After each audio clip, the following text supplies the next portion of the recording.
IT park म्हणून त्याला ताबडतोबीने 24 तासात परवानगी दिल्या जाणं, इतरही काही शासकीय खात्यांच्या परवानग्या त्यांना तशाच पद्धतीने मिळणं, याचा अर्थ हा होतो की एकटा हा उपमुख्यमंत्री अजित पवार नव्हे, तर हा संघटित गुन्ह्याचा एक प्रकार आहे। आणि त्या संघटित गुन्ह्यामध्ये मंत्रालयातले विविध मंत्रालय जे हे या पुण्याच्या गैरव्यवहारामध्ये त्यांचे हात त्यामध्ये गुंतलेले आहेत, ते या सगळ्या व्यवहारामध्ये जबाबदारीने लिप्त स्वरूपामध्ये त्यांची एकंदर भूमिका राहिलेली आहे। आणि याही व्यवहाराचं काय केलं तर याही व्यवहाराचं सांगत असताना तो एकंदरीत जी रजिस्ट्री आहे तो व्यवहार रद्द करतोय म्हणतो। अहो, हा बेशरमपणा शोभतो का देवेंद्रजी आपल्याला? आपण चुका झाल्या हे कबूल करता आणि रद्द करून थांबता, यावर कोणची कारवाई केली आपण? कंपनीवर कोणची कारवाई केली आपण? यामध्ये FIR कोणावर दाखल केला? याच्यावर कोणची पुढे कारवाई होणार आहे? काही नाही। चौकशी नावाचा एक बागुलबा उभा केलाय आणि प्रकरण थंड करायचं, थंड करून खायचं, आणि ते प्रकरण थंड होत नसेल तर इतर ठिकाणी इतर काही गोष्टी ज्या आहेत त्या पुढे आणायच्या, त्याच्यावर वाद तयार करायचे, मूळ विषय, मूळ जो झालेला भ्रष्टाचार तो लपवायचा, हा एकंदरीत चालत असणारी जी मोटस ऑपरेंडी आहे। या अनुषंगानं हे सरकार बेशरम सरकार म्हणून समोर आलेलं आहे।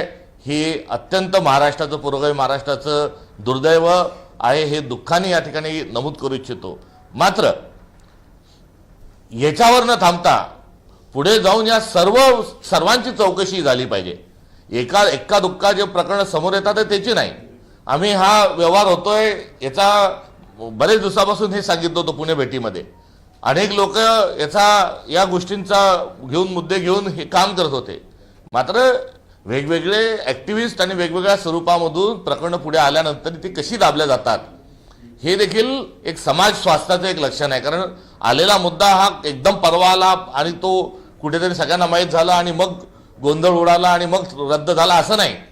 तर एकंदरीत ह्या सर्व गोष्टींमध्ये जी भूमिका सरकार म्हणून असली पाहिजे ती सरकारची भूमिका ही आढळून येत नाही। त्यामुळे सरकार हे शासकीय नियमानुसार नव्हे तर हे सरकार दलालांसाठी काम करतं आणि दलालांकरवी हे सरकार कुठेतरी कार्यरत आहे, ही या निमित्तानं उघड झालं।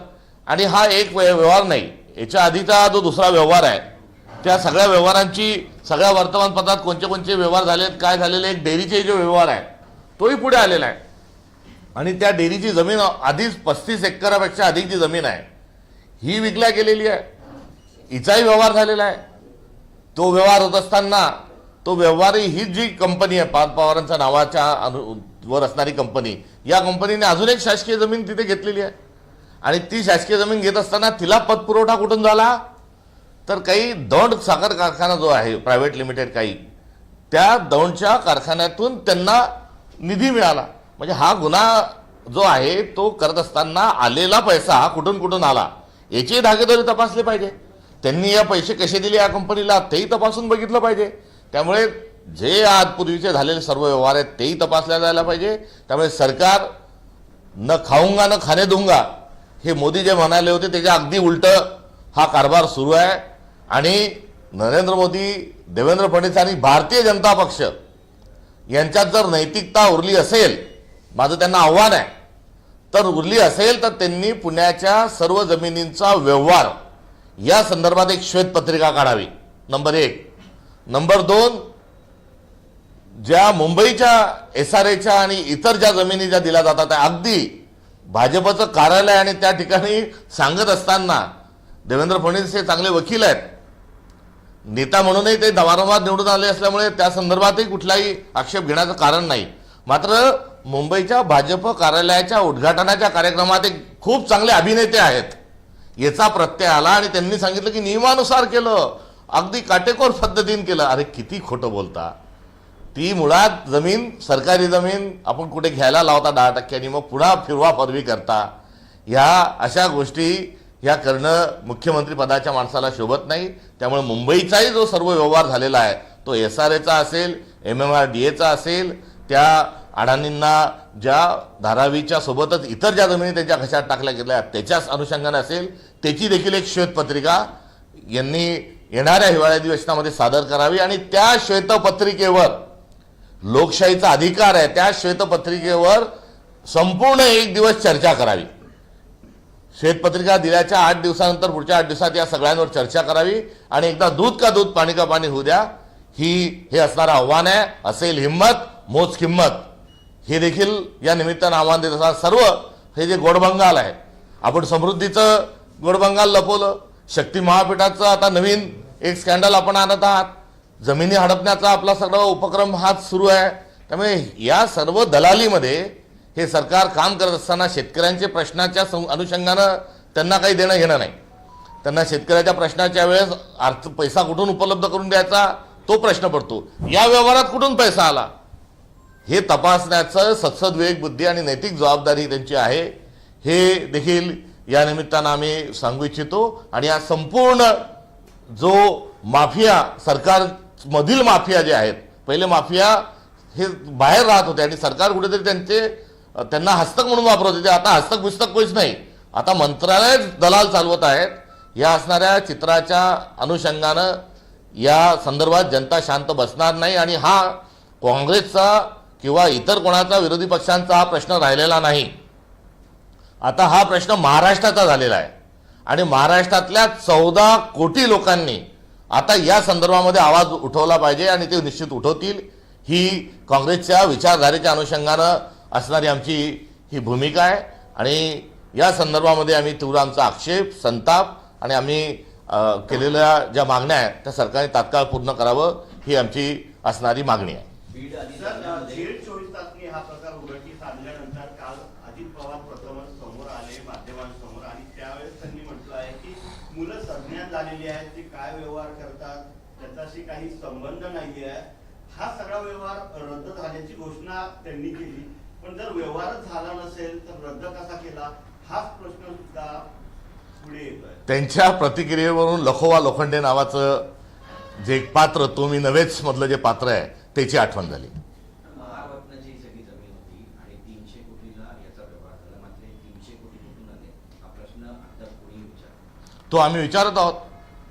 आम्ही पहिल्या व्यवहारात पैसे कुठून आले हे विचारलं आणि आताच्याच माझ्या निवेदनामध्ये आलेला पैसा कुठून आला आणि तो पैसा एकत्र करत असताना अधिकार होते का आणि त्या पैशाशी संबंधित जे लोक असतील त्यांच्यावरही कारवाई झाली पाहिजे. एक तर आपण कारवाई करत नाही आणि कारवाई का करत नाही तर कारवाई केल्यानंतर ते धागेदोरे जे आहेत ते पुढे जातील.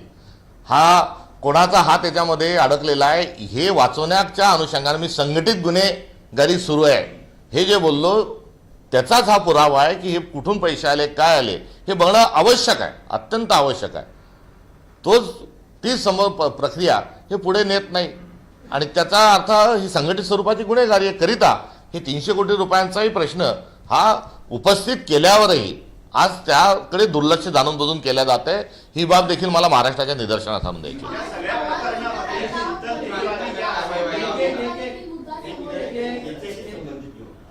शीतल तेजवानी या प्रकरणातले जे आरोपी आहेत त्या फरार असल्याचं सांगितले जाते. पोलीस त्यांना घरी गेले होते शोधायला, तिथे मिळाले नाही, फोन सुद्धा बंद आहे आणि असं सांगितलं जात आहे की ते परदेशात पळून गेले आहे. त्याच पुण्याच्या विमानतळावरून एक विमान उडून गेल्यावर जे मुरलीधर मोहोळ साहेब जे मंत्री आहेत त्यांनी ते विमान बिलकुल अगदी बँकॉकच्या दिशेने जाणारं वापस आणलं होतं आणि त्यातले जे दिवटे होते ते त्यांच्या पालकांकडे हस्तांतरित त्यांनी सुखरूप पोचवले होते. आता ती तत्परता कुठे गेली? त्यामुळे ते पळून गेले का पळून लावले याच्या संदर्भामध्ये आपल्याला विचार करायला हवा आणि ते गेले वेळे नाही हे प्रकरणामध्ये त्यांना व्यवस्थित स्वरूपात प्रकरण शांत होईपर्यंत तुम्ही जा असं देखील सत्ताधाऱ्यांचं पाठबळ त्यांच्या पलायनामध्ये आहे. या कंपनीला 99% हा पार्थ पवार यांचा होता, त्यांच्यावर गुन्हा दाखल झाला नाही आणि ज्याचा 1% हिस्सा होता त्याच्यावरच हा गुन्हा दाखल करण्यात आलेला आहे. कसं बघता एकंदरीत त्याकडे? ही काही पहिली घटना नाही. चोर सोडून संन्याशाला फाशी नावाचं तंत्र महाराष्ट्राच्या गृह विभागाने स्वीकारलेलं आहे. रावसाहेब दानवे यांनी 10 कोटीची नाशिकच्या प्रकरणामध्ये फसवणूक केली. या संदर्भामध्ये तक्रार झाल्यानंतर पुरावे आल्यानंतर गुन्हा दाखल झाला. फिर्यादीमध्ये रावसाहेब दानवेंनी सांगितलं, रावसाहेब दानवेंच्या समक्ष व्यवहार झाला, रावसाहेब दानवेंच्या म्हणण्यानुसार केलं असं बयानामध्ये लिहिलेलं असतानाही रावसाहेब दानवे मुख्य कल्प्रिट हे असताना देखील त्यांच्यावर गुन्हा दाखल झालेला नव्हता. ही मागच्या आठवड्यातली जी घटना आहे त्याचाच अनुभव पुन्हा एकदा जे गृहमंत्री आपले जे आहेत मुख्यमंत्री यांचा विभाग इतका कसा काम करतो आणि एखादा वकील माणूस कायद्याची माहिती असणारा माणूस जेव्हा मुख्यमंत्री होतो गृहमंत्री होतो तेव्हा तो आपल्या लोकांना वाचवण्यासाठी काय काय काय काय करू शकतो याचा कायद्याचा त्यांचा अभ्यास झाल्यामुळे ते मूळ जो आरोपी आहे त्याला सोडून इतरांना ते आरोपी करतात. हा चोर सोडून संन्याशाला फाशी हे सूत्र देवेंद्र फडणवीसांनी गृह विभागाच्या माध्यमातून महाराष्ट्रात ते राबवत आहेत. पुण्यामध्ये जैन बोर्डिंगच्या प्रकरणावरून भाजप बॅकफूटवर होती आणि अजित पवारांना डॅमेज करण्यात कुठे ना कुठे सत्ताधारी भाजपकडून रसद पुरवली गेली असं वाटतं का? शक्यता सर्वच आहेत. मात्र जी जैन बोर्डिंगचा जो मुद्दा आहे हा शांत झालेला नाही. जैन बोर्डिंगचा जो मुद्दा आहे त्या संदर्भात मोठे जनआंदोलन झाले आणि तिथे कुठेतरी जैन समाजाला सातत्याने वारंवार का डिवचलं जात आहे हा देखील एक गंभीर विषय आहे. कोल्हापूरच्या माधुरी हत्तीनीला राष्ट्र जे सेट आहेत त्यांच्या झूमध्ये त्यांना ठेवण्याकरता घेऊन जात असताना जैन बांधवांच्या भावना ज्या आहेत त्या दुखवल्या गेल्या. त्यानंतर विलेपार्लेमध्ये जैनांचं जे मंदिर आहे तिथे पूजा करत असताना बेकायदेशीर स्वरूपामध्ये न्यायालयीन प्रविष्ट असताना जाऊन भक्तांना जैन बांधवांना तिथून अक्षरशः ओढून बाहेर काढून एक मंदिर पाडलं गेलं. ही घटना आहे. आणि या दोन घटनेमध्ये गेलेली आबरू ही कबुतराकडवी वाचवण्याचा केविलवाना प्रयत्न देवेंद्र फडणवीसांनी केला तेही आपण बघितलेलं आहे. आणि आता बरीचभर पुन्हा एक जैन समाजावर एक आघात आहे जैन बोर्डिंगच्या निमित्ताने झालेला आहे. त्यामुळे हा विषय संपलेला नाही. ही जैन समाजावर चालू असणाऱ्या ज्या घटना आहेत आणि त्यांच्या एकीकडे आपल्याला जमीन हडपण्याची जी पद्धत आहे त्या जमीन हडपण्याकरता हा जैन समाजाला सरकारने वेठीस धरलेला आहे आणि अशा प्रकारे मोठी एक शृंखला ही या संदर्भातली सुरू आहे. जैन बोर्डिंग हा विषय संपलेला नाही. या संदर्भामध्ये थेट देवेंद्र फडणवीसांचे जे बंधू आहेत जे धर्मदाय आयुक्त आहेत त्यांच्यापासून तर एकंदरीत मुरलीधर मोहोळांपर्यंत गुन्हे दाखल झाले पाहिजे. विजय वडेट्टीवार यांनी आरोप केलाय की मीरा भाईंदरमध्ये एक जागा आहे 4 एकरची 200 कोटींची ती जागा आहे मात्र 3 कोटींना ती सरनाईकांना देण्यात आली आहे. 40 एकर 50 एकर 35 एकर असा हा विषय नाही. लाखो हेक्टर जमिनीचं स्कॅन्डल आहे आणि त्या स्कॅन्डलमधला सरनाईकांचा हा एक त्याच्यातला हिस्सा आहे. या स्कॅन्डलमधला अजून एक मोठा खेळाडी जो आहे तो कंबोज आहे. आणि या सर्वांची एकत्रित स्वरूपामध्ये श्वेतपत्रिकेच्या माध्यमातून याचं सोशल ऑडिट झालं पाहिजे ही या महाराष्ट्राच्या जनतेच्या अधिकाराच्या अनुषंगाने आमची मागणी आहे. सर, पार्थ पवारांची जी कंपनी आहे तिने आता व्यवहार रद्द करण्यासाठी एक अर्ज दिलेला आहे महसूल विभागाला. मात्र अर्ज दंडासहित मुद्रांक शुल्काचे 42 कोटी भरा मगच व्यवहार रद्द होईल अशी अट टाकली आहे महसूल विभागाने.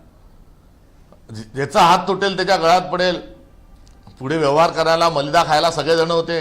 मात्र आता तुम्ही तुमचं पाहून घ्या असं कुठेतरी त्यामध्ये हे झालेलं असावं किंवा आता व्यवहार रद्दचे जे सांगितलं जात आहे त्यामुळे घालील लोटांगण वंदीने चरण डोळ्यानं पाहिल रूप तुझे आता या अभंगाला आवडणं त्यांनी सुरू केलेलं आहे त्यातला तो एक भाग आहे. आमदार असलम शेख हे दुबार मतदार असल्याचा आरोप अमित साटम करतात. दुबार मतदार कोणी असणं हा त्या माणसाचा दोष आहे का तो सरकारचा दोष आहे हे तपासलं गेलं पाहिजे.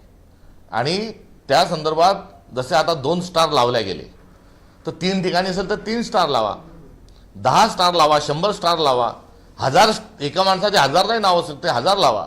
निवडणूक आयोगाची ही जबाबदारी आहे की त्यांनी एकाच ठिकाणी ते नाव ठेवलं पाहिजे. तशा पद्धतीने त्यांनी नोटिसेस इश्यू केला पाहिजे. त्यामुळे कोणत्याही एका माणसाचं 2दा-3दा नाव असू शकतं. त्या संदर्भातली जबाबदारी निवडणूक आयोगाची आहे. निवडणूक आयोगानं ती दुरुस्तीची भूमिका घेतली पाहिजे. कायदा हे सांगतो की 2 ठिकाणी नाव असेल तर त्या मतदाराला नोटीस पाठवा, त्याच्याशी संपर्क साधा आणि 2 पैकी कुठे नाव ठेवायचं हे विचारा. आणि या भूमिकेतून निवडणूक आयोगाने मतदार याद्या दुरुस्त केल्या पाहिजे. सर, शरद पवार आज म्हटलेले आहेत मनसेला काँग्रेसने सोबत घेतलं पाहिजे असं शरद पवार म्हणतात. त्यांच्या तशा प्रकारचा मनसेचा अजून कुठलाही प्रस्ताव अद्यापर्यंत आलेला नाही. जरांगे मनसे पाटलांनी म्हणते की काल आम्ही आपला- प्रस्ताव दिला नाही काँग्रेसला सोबत येण्याचा. त्यावर प्रस्ताव हा नाही. त्यामुळे त्याच्यावर जरांगे पाटलांनी काल मोठा गौप्यस्फोट केला. मुंडे यांच्याकडे दाखवलं. कालच्या त्यांचा जो आरोप आहे याची चौकशी झालीच पाहिजे.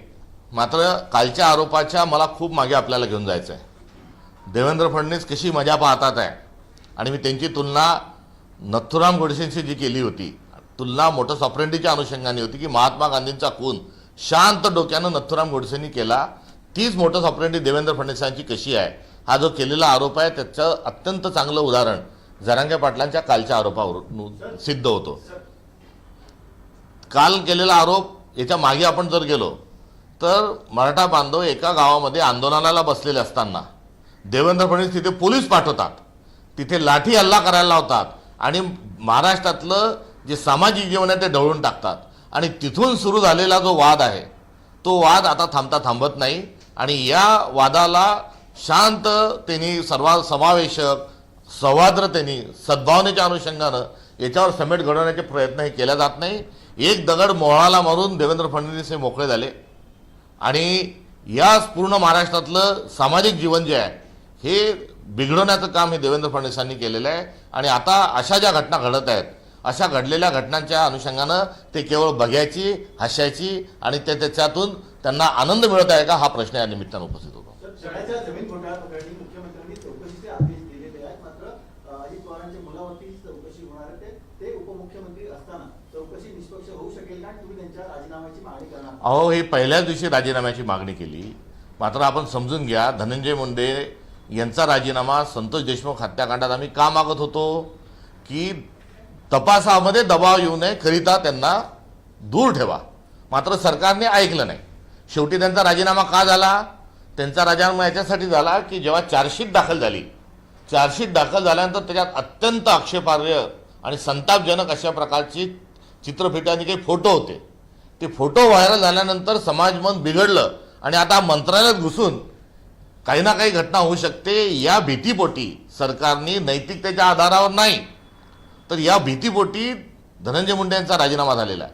रम्मी विधान भवनामध्ये खेळल्यानंतरही माणसाला हे काढत नाही. आईच्या नावावर डान्स बारमध्ये 22 बारबाला सापडतात तरी राजीनामा होत नाही. मुलगी जर जोऱ्यात ओरडली असती, महिला जर जोऱ्यात ओरडली असती, किंचाळली असती तर बलत झाला नाही असं म्हणणाऱ्यालाही राजीनामा होत नाही. तेव्हा राजीनामा तर आम्ही मागितलेला आहे. मात्र बेशरम माणसाकडून काय, बेशरम सरकारकडून काय आपण अपेक्षा व्यक्त करायची हा प्रश्न या निमित्तानं हा आपल्या सर्वांच्या समोर आहे. तर महापालिकेसाठी काँग्रेसनं काही वेगळा विचार केलाय? कारण रेवंत रेड्डी काँग्रेस ज्येष्ठ नेते त्यांनी म्हटलंय की मुस्लिम म्हणजे काँग्रेस, काँग्रेस म्हणजे मुस्लिम. रेवंत रेड्डींच्या तोंडात काही चुकीचे विषय घातले असतील. आज त्यांचा वाढदिवस आहे. आज फक्त रेवंत रेड्डींना वाढदिवसाच्या हार्दिक शुभेच्छा पण देऊया. तुम्ही वर्षाच्या बाहेर आंदोलन करणार आहात, तर कधी असेल आणि काय? युवक काँग्रेसने आमच्या फ्रंटल ऑर्गनायझेशन युवक काँग्रेस जी आहे त्या युवक काँग्रेसनी या संदर्भामध्ये आंदोलनाची घोषणा केली आहे आणि युवक काँग्रेस या संदर्भामध्ये लवकरच आपल्याला माहिती देईल. सर, निवडणुकीसाठी काय नाही. ठरलंय का? निवडणूक कशी व्हायची राज्यात? आता नगरपालिकेच्या निवडणुकीमध्ये आमचं स्टेट पार्लमेंटरी बोर्ड 12 तारखेला आहे. 12 तारखेच्या स्टेट पार्लमेंटरी बोर्डमध्ये आम्ही या संदर्भातील पुढची जी आहे ती आम्ही घोषणा करू. महाराष्ट्रभर नगरपालिकांच्या निवडणुकीचे इंटरव्ह्यू त्या ठिकाणी पार्लमेंटरी बोर्ड याची प्रक्रिया मोठ्या उत्साहात सर्वदूर ही सुरू आहे आणि हे सर्व प्रक्रिया त्या ठिकाणी पूर्ण झाल्यानंतर पुढच्या आठवड्यात या संदर्भातला पहिला आणि अंतिम निर्णय आमचा होईल. एक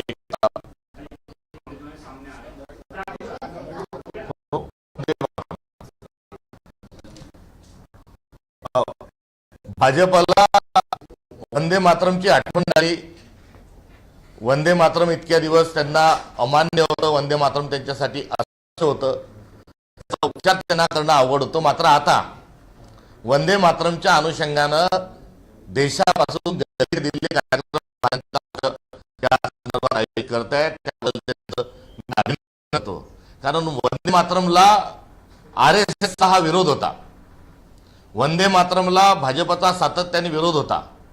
अगदी अलीकडचे पर्यंत राष्ट्रीय स्वयंसेवक संघाच्या मुख्यालयामध्ये तिरंगा ध्वज फडकवला जात नव्हता.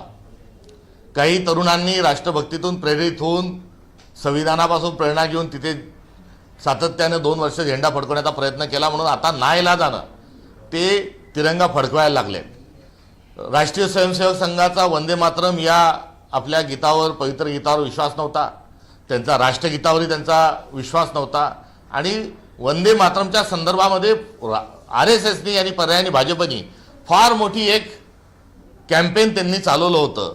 वंदे मातरम शेंडी कात्रम असं ज्या संघटनेत शिकवलं जात होतं RSS मधले, आता त्यांच्या मुशीतूनच तयार झालेले आता वंदे मातरमची सौगात आणि वंदे मातरम जर म्हणत असतील तर त्यांचं झालेलं हे मनपरिवर्तन जे आहे त्याबद्दल मी त्यांचं अभिनंदन करतो.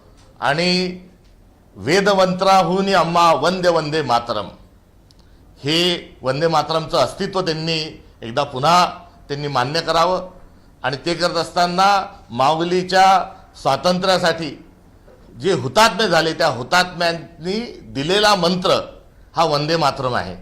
आणि हुतात्म पत्कारलेल्या लोकांचं पासून प्रेरणा घेऊन हा मंत्रचं सिंचन झालेलं आहे.